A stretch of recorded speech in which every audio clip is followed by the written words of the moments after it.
Glad you're here to listen to wonderful program coming to you. And please don't forget to subscribe or give us thumbs up. Thank you for watching.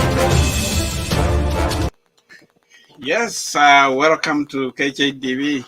We are going to have Sam Ireri Nyaga, who is here with us, the chairman of Buddha Minnesota chapter. Welcome, Sam. Thank you very much, Dr. Omandi. I'm glad to be on your show. Hey, yeah, thank you for taking time to come. I know you are a busy person. You must have taken time from your busy schedule to come. And first of all, you say you are the chairman of United Democratic Alliance Minnesota chapter.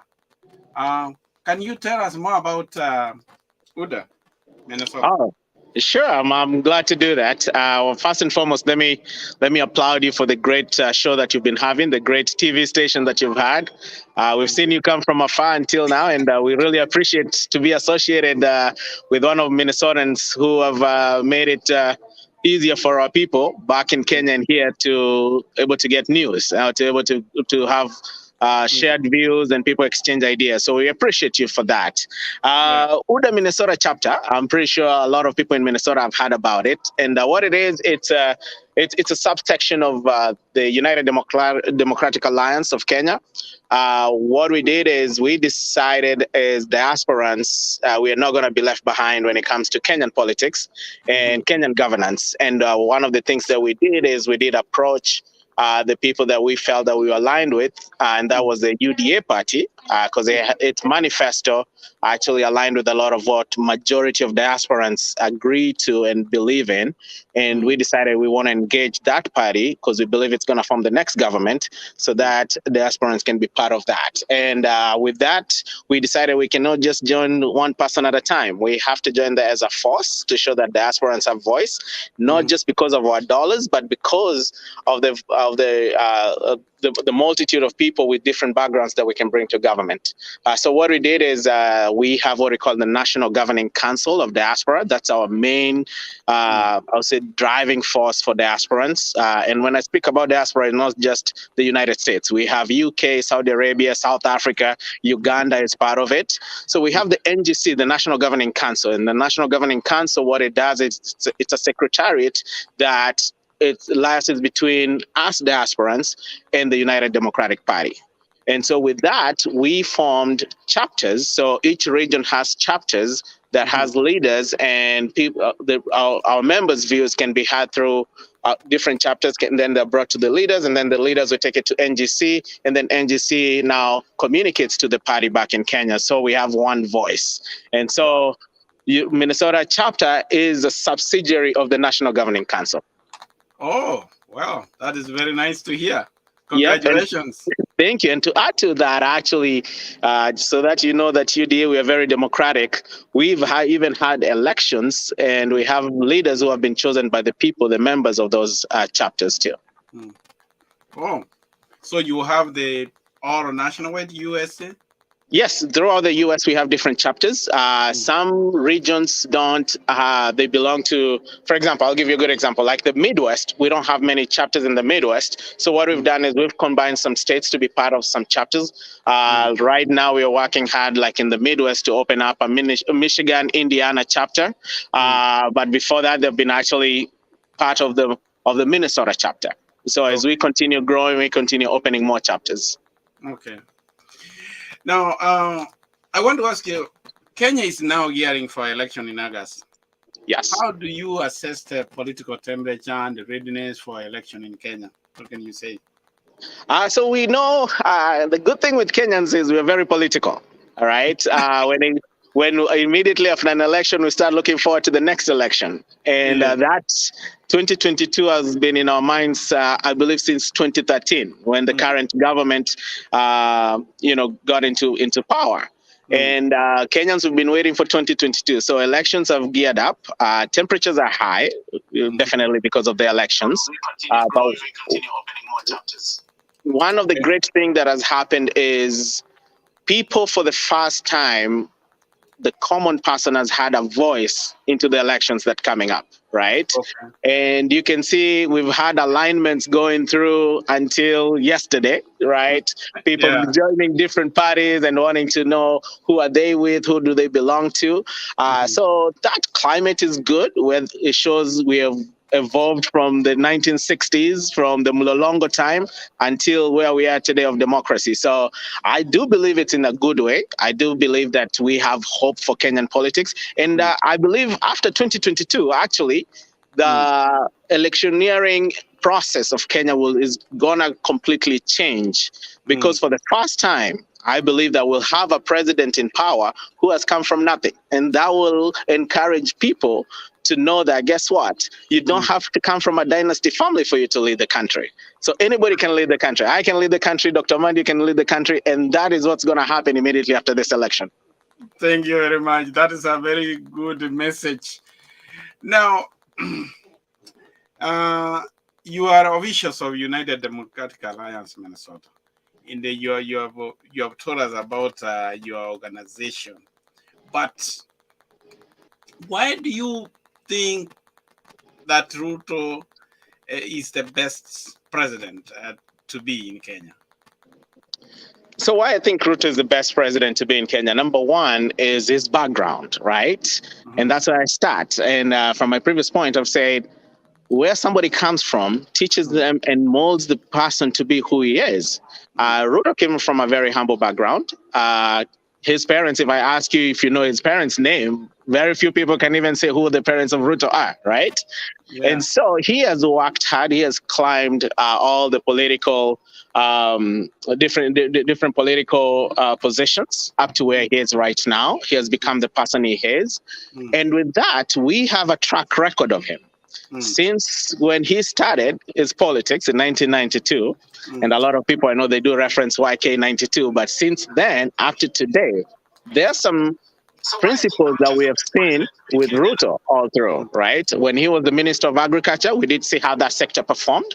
When he was the Minister for Higher Education, we saw how that performed. When he was the Deputy President, active Deputy President, and that one I'm referencing between 2013 to 2017, we did see how he performed in the country, right? And so we have hope that this person with a track record, this person, wherever he touches and there's change to it, then this person is the right person to lead our country.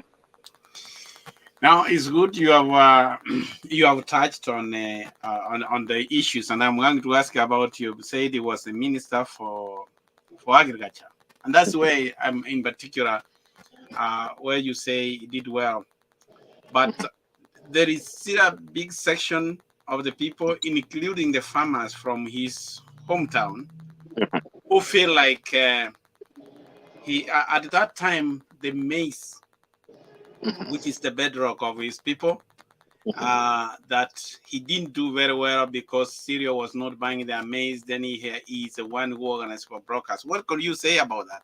Because that is something people have a sentiment when he was a Minister for Agriculture.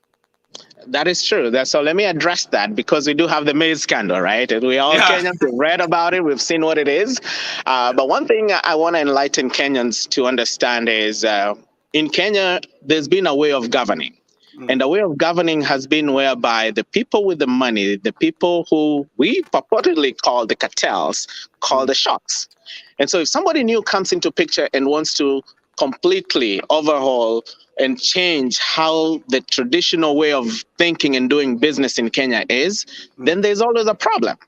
That's one of the key things that Ruto did face when he was in the Ministry of Agriculture, right? Yeah. He had a vision. He was a very young guy. He had a vision. He wanted to take the agriculture sector into a totally different perspective. And he got into roadblocks. And during that process of getting into roadblocks, he had to take some decisions and do some decisions. And part of those decisions were not very popular. And we know how politics is in Kenya. When a decision that you're making is not popular, somebody somewhere is going to have to find a scandal to bring you down, because they have to cover themselves. When I was in corporate, before I quit corporate, there was always one thing I told my employees, and everybody knew about corporate. You have to have a folder called the CYA, cover your ass folder. So they find themselves all the time that they have to, if you cannot agree with the way you found the system to be, then you're in trouble. And sincerely speaking, if we look all along, even to the problems we've had right now with the president and the deputy president, that is where the biggest problem is. Right? Is because the way of doing business, the way it's supposed to be, you cannot come and change the way we are used to business being done. We've had so many scandals, and unfortunately, or fortunately, my question is, since he's no longer part of the deep state, why has he not been even taken to court about these issues, right? Where there not be even due process about these issues, correct? So that's why I'm saying we look at a picture that has been given to us through media, through different mediums, because we want to make sure that the person who wants to bring change cannot bring that change and change the way of living for some people who really control Kenya. Okay. Now, what plans does he have to fight corruption?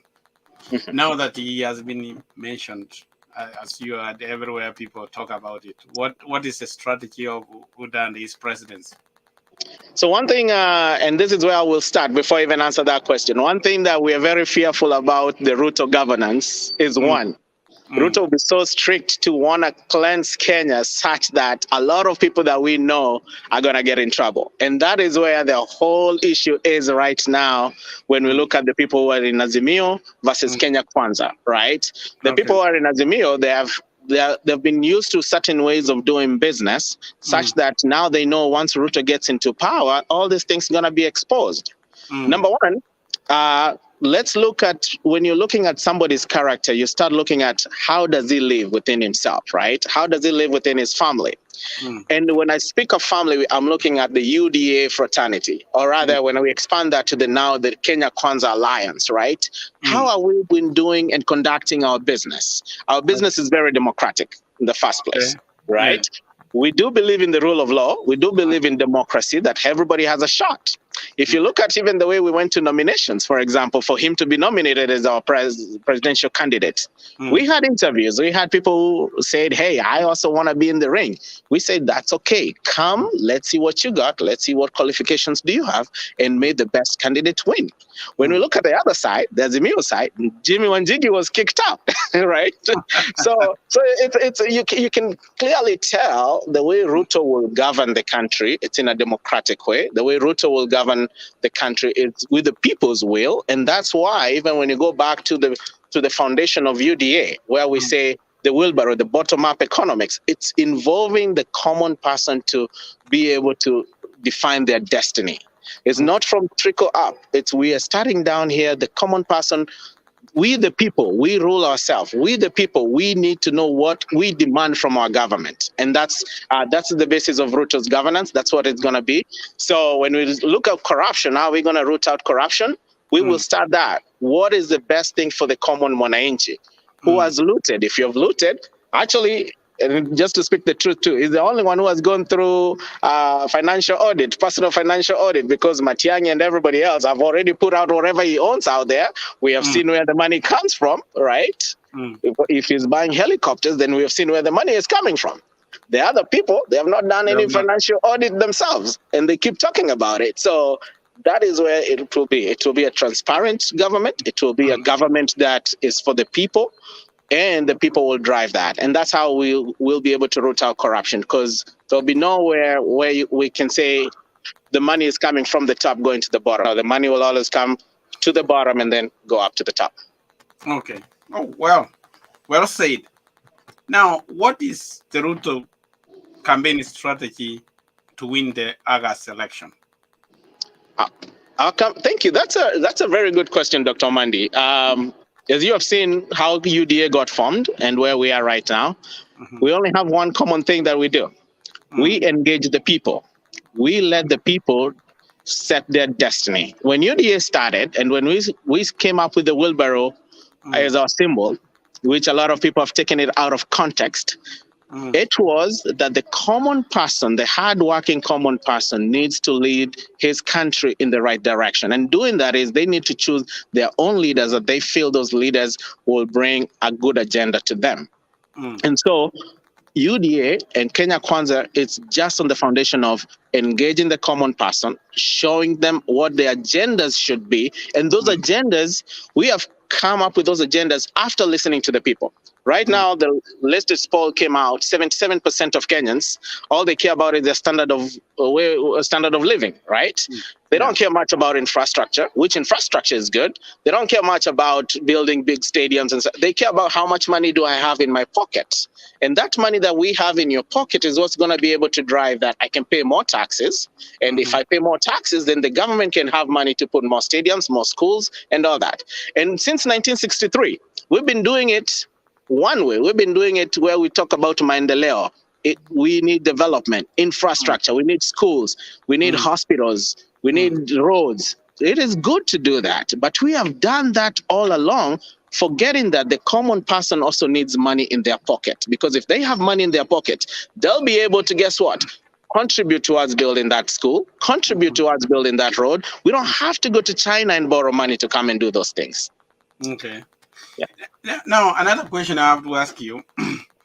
In 2002 election, Ruto supported Uhuru Kenyatta with Kanu when Uhuru ran for the first time when they lost to Kibaki. Yeah. Then come fast forward, in 2007, they were together with Raila Odinga in the election, which actually caused even chaos in Kenya. Then coming 2013, he supported Uhuru Kenyatta and he won. And there was that rallying call that yake kumi na ya Ruto kumi. So now that the president is not supporting him, what do you have to say as an official of UDA? Yes. What I can say is this. The president, we love our president. I was actually a major supporter and campaigner of the current president. We love him. We've seen what he did in the first term. We understand people go astray. All we can do right now, tunaweza sema tunamwachia Mungu. All right? We have seen what we have done. We don't condemn the president. We had hoped for a different direction. And the different direction that we had hoped for is the president will sit back and see what work has he done with the deputy president? How is his legacy? How can the deputy president continue with his legacy? Because if you look even in the manifesto of the UDA and the things that we want to do, we are not coming back to scrap everything that President Uhuru has done. We are actually continuing with the legacy that we had, the plans that we had, the big four plans that we had before the BBI came into place. Those are the things that we want to continue because we do believe in those things. The only thing that we have done and what Ruto has done, and this question comes up all the time, if Ruto is so mindful about the economic structure and the economic way of doing business in Kenya, this bottom up, why hasn't he done it and he's been in government? Mind you, we have one president at a time, right?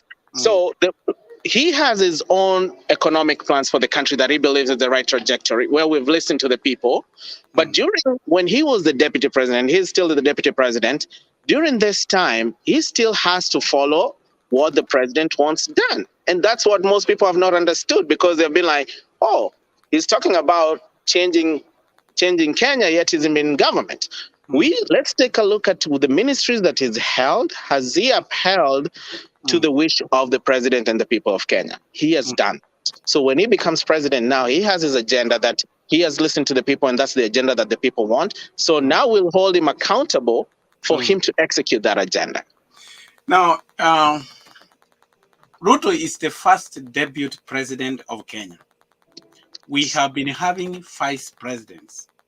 And the difference is that he was also elected. It was a ticket. It was Uhuru Ruto administration. And actually, to many Kenyans, they know that it was a coalition government. And indeed, it was a coalition government. And this is where I want you to answer, because this is a concern that the deputy was saying he never appointed ministers. But truly was given ministries where he honored the ministries he was given he only appointed the people from his backyard. What do you have to say about that? Like finance, he put Henry Rotich, and energy, whatever, all of those ministries, So thank you. What, That's a very yeah. Thank you, Dr. Mandy. That's a very good question. And this is why I say the way Kenya has been ruled has been very bad, because we've been ruled under perception, right? Okay. And the perception that's put up front, you've even said it yourself, the way people perceive it was a coalition government. Yeah. No, the party that was elected into parliament was a Jubilee party, right? It was a Jubilee government that was elected, right? And during that time, it was a Jubilee before it became a party. Yes. So the coalition, if it's a coalition that was getting elected, there was no coalition whereby it's a 50-50 government. We had a president, and Article 147 is very clear on the duties of the deputy president. He is the principal deputy to the president, right? That's what it says. It does not say he's a co-president. We don't have co-presidents in Kenya. So so he is a deputy president of the president, which the president drives the agenda of the day. There is nowhere where Ruto, we can say, was given, oh, these are your ministries, now you're going to run them, you're going to appoint people and run them as if it's a different government, and the president has his ministries and his people and is running another government. No. It was one. Those appointments were made by who? By the president. President is the one, when we were all watching Kenyans, they had the same shirt, red tie, white shirt, folded their sleeves together. Who introduced them? It was the president. He said, these are my appointments. Okay. So when we now go back to the back doors and start saying, oh, the deputy president was given this ministries for him to appoint, that is very wrong. Well, I do understand that it is the president who was in charge. But would you deny that he was given his laws to recommend the people? So that's something, Dr. Mandy, I cannot comment on because I was not there for him for us to say that, he was told, hey, who do you recommend? The perception came out that, because this person comes from the tribe of the deputy president, definitely is the deputy president who appointed. And that's a perception. Because let me tell you, one of the key things that really changed in Kenya is there was merit to how appointments were done. And if you look at the people who got appointed, they had to go through a process of them even getting there, right? They had to go to parliament and all these things. And that vetting process, you have to show your merit for you to be in that position. So the basis of, the deputy president just appointed people from that's just propaganda from the other side. It's been a propaganda just been out there because they know 2022 we had this thing of kumi yangu, kumi yako. So they already knew the deputy president was going to run in 10 years anyway. Oh, yeah. Okay. Well, thank you for your answer. And what are some of the challenges or obstacles about the campaign is having or likely to face as he runs for president? So right now in Kenya, we have a lot of alliances, right? And with alliances, it has been a key thing. We've been watching who's who, where are they going to go. And one thing the deputy president has kept reminding people in every rally that he goes to is the government does not belong to the so-called leaders who have been there forever. The government belongs to the people. Let the people decide who is going to be part of your government. We don't shut it down for people if they want to join our alliances. The Kenya Kwanza alliance is very open for like-minded people. And our key thing to it is the economy. The economy of Kenya has to come first this time around, right? So if you do believe in that, you're most welcome to come to Kenya. So the obstacles that we're facing, to be honest with you, is just propaganda. If we had to take propaganda out of politics and run clean campaigns of merit, whereby, hey, show me what you've done. On the other side, for example, I do applaud the former prime minister. He did a lot of sacrifices to Kenya. He did a lot of things to Kenya that we don't take for granted, right? There's not one day that I'll sit here and say Raila has not helped Kenya. He has done that. But I do believe his agendas that he has right now, they cannot take our country forward more than the agendas from our side. The agendas from our side are looking way far off rather than rewarding somebody because you did best for Kenya. We do appreciate that. That's why for forever is going to be our statesperson, and we acknowledge that he's a statesperson of Kenya. He doesn't have to be president for him to be a statesperson. So that's one thing that there is, and the biggest obstacle is just making sure that these propagandas, we kick them aside. We run clean campaigns. We run campaigns of merit, and we'll just let the people decide. Well, recently, that was yesterday. There's a view that with the entry of Martha Karua in Azimio la Umoja, I'm quoting one speaker, the TV, who said that Ruto's chances of winning are slim. What is your take on that? So my take on that, it's very simple. What does Martha Karua bring to the table, right? That can threaten the Kenyan alliance. Okay. So if I look at it, I just want to ask a few questions. How many governors do we have that are elected on NAC Kenya ticket? How many members of parliament do we have elected on NAC Kenya ticket? How many MCAs do we even have elected on NAC Kenya ticket? Herself, she has done a lot for Kenya. She is a true constitutionalist person. I do believe that when she had that docket of the constitution, she did a lot of work. She did a lot of work to make sure that we have, number one, a good constitution. So I do greatly appreciate what she's done for Kenya. But if we look at it when it comes to politics, and politics, number one, is numbers, right? Yeah. What numbers does she bring to Azimio that it can threaten the deputy president? Because if you look at, for example, Central Kenya, Mount Kenya region, that is, her popularity in Mount Kenya region is very slim. I don't even think she can go toe-to-toe with Moses Kuria, to be honest with you, in Mount Kenya. Oh, really? Yes. If you look at Kirinyaga itself, Ngirishi is giving her a run for her money. So she can't even run with Ngirishi, not only running with the current governor, right? So that's something I think people have aligned themselves, especially on the Azimio side, people have aligned themselves whereby it's still, we the leaders who have been leaders, we still need those positions until we get to our old age, whereby we'll still keep fighting and die in leadership. But when you look at our side, for example, if you look at Kenya Kwanza, if you ask right now who can deputize the deputy president, nobody even knows, right? We have a lot of talent across the board that we can tap into and still win. The person actually, in as much as I come from Mount Kenya, and Mount Kenya East, which just to tell you, Mount Kenya East, we are 98% UDA. Mount Kenya West, we are gaining numbers, I say. Our deputy president ameshapanda hiyo mlima ya Mount Kenya kitambo. But if you look at that, we have a lot of people who can lead this country, who are youthful, people who have great ideas, people who have evolved, because number one, we even use this word in America nowadays, you have to be woke for you to go toe-to-toe in this world.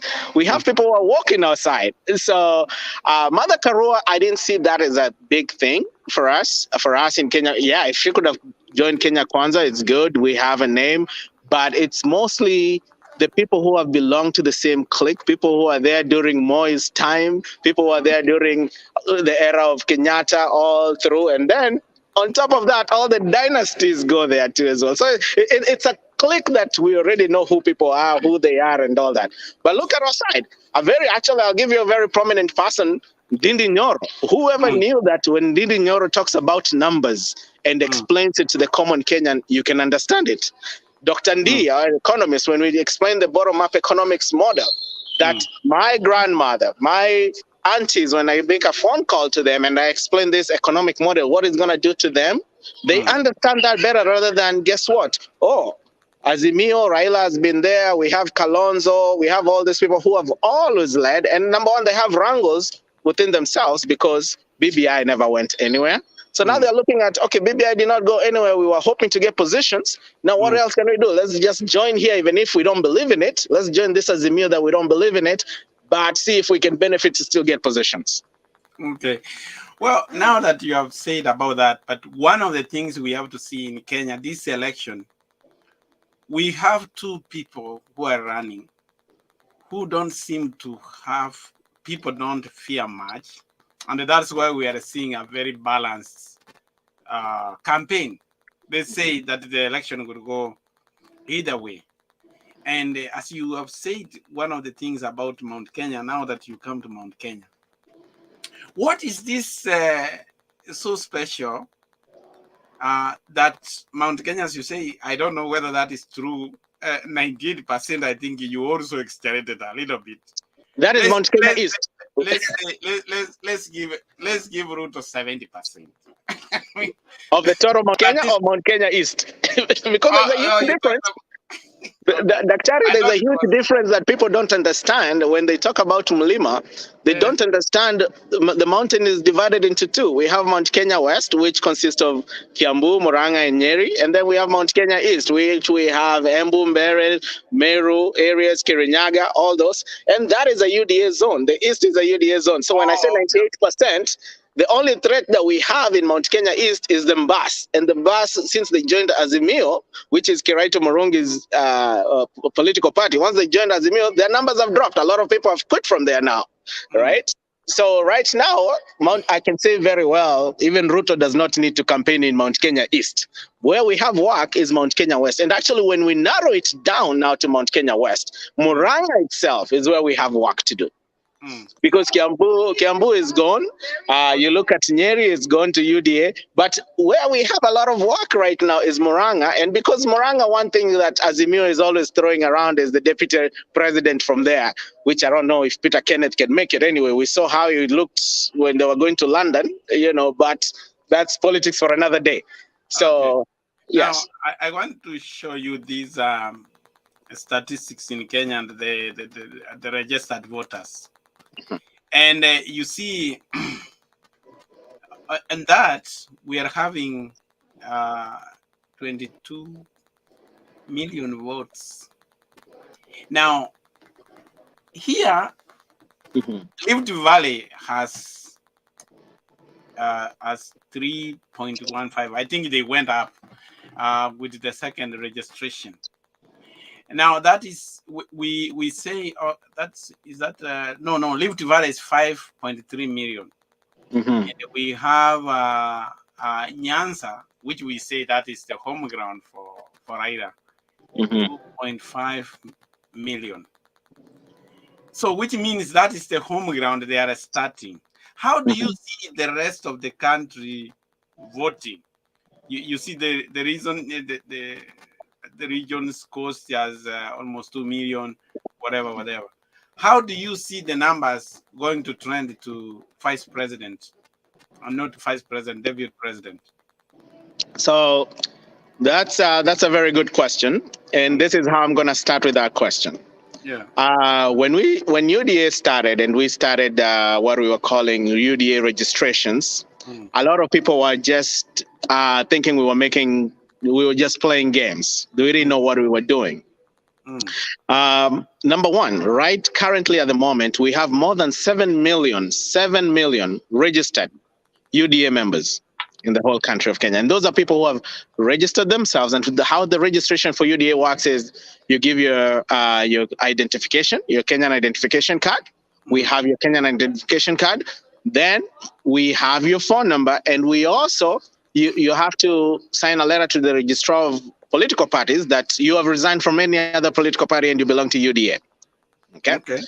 This 7 million registered people, we did it so systematically such that we had registration coordinators. And these registration coordinators, what they did is every region, every ward in Kenya, we had a coordinator that he would have people who were assisting them, and they would go door to door knocking to register people for UDA. During this process, we had them explain our base agenda, which is bottom-up economics, and explain to people what this is.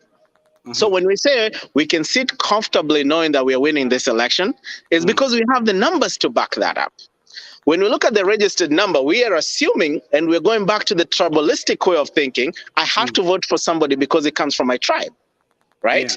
We are going back to that Kenyan mentality of, and a good question that we're even asking, especially the people of Mount Kenya. Uhuru has been president for 10 years, right? How much money has increased in your pocket for the common person, for Uhuru being in president? When we go back to Kibaki, Kibaki was president. He comes from, is a Kikuyu. How much money increased in your pocket during that period versus Uhuru's period, right? And we go everywhere asking this same questions. So it does not mean because I come from Nyanza, I have to vote for Raila because he comes from Nyanza. The question right now, why we're talking about economics, is if Raila becomes president and I'm from Nyanza, how much money will my family have? Am I going to be still able to afford the gas that's out there? Am I going to afford ugali in the table, right? Okay. And that's what we have done. So our numbers, when we sleep comfortably at night, knowing that we have the numbers to win the election, is because we have gone to the ground, we have registered the voters, we have heard what the people have said, and that work was done door to door, all throughout Kenya. And that's why, as Mio right now, is very much hard working on politics of newspapers and the media, because they want to make sure that, we have a very short time period left that we can go and talk about our agendas just on the TV, as we have gone to the common person to talk about that.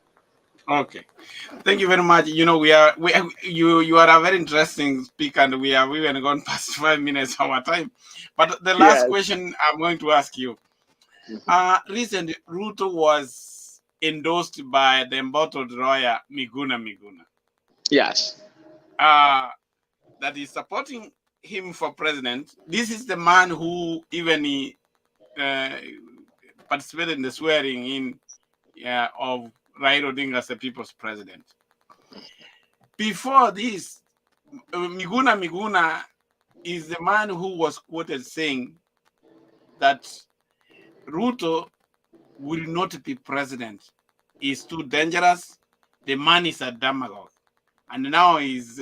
what did you do to...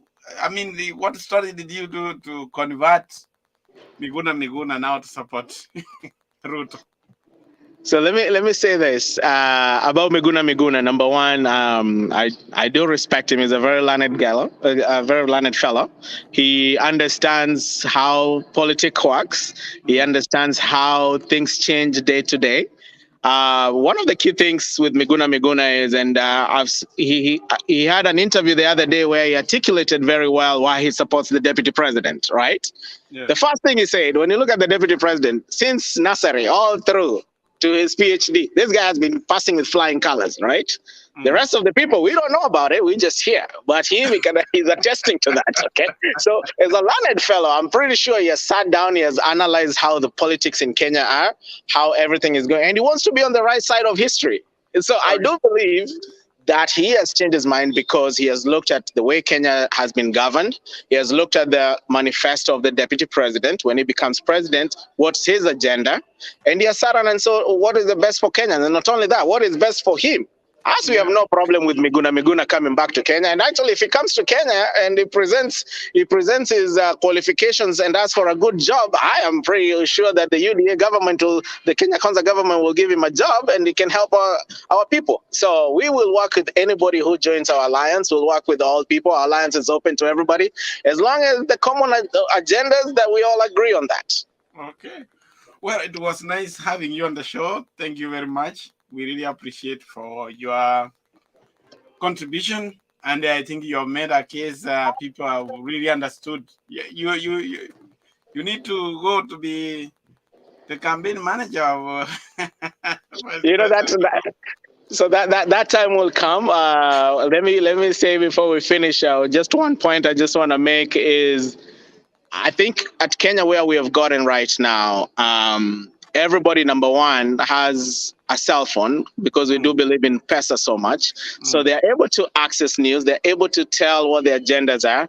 All we're asking Kenyans is, put your vote where you believe that you will be stronger economically. Because once we're stronger economically, once we uplift people from where they are to a different economic stage, then we're able to afford the way of life. If we're able to make sure that that farmer who has one cow, that cow, instead of just giving 2 liters of milk, what can we do for that farmer so he can be able to have 6 liters of milk and help his family and buy another cow and expand?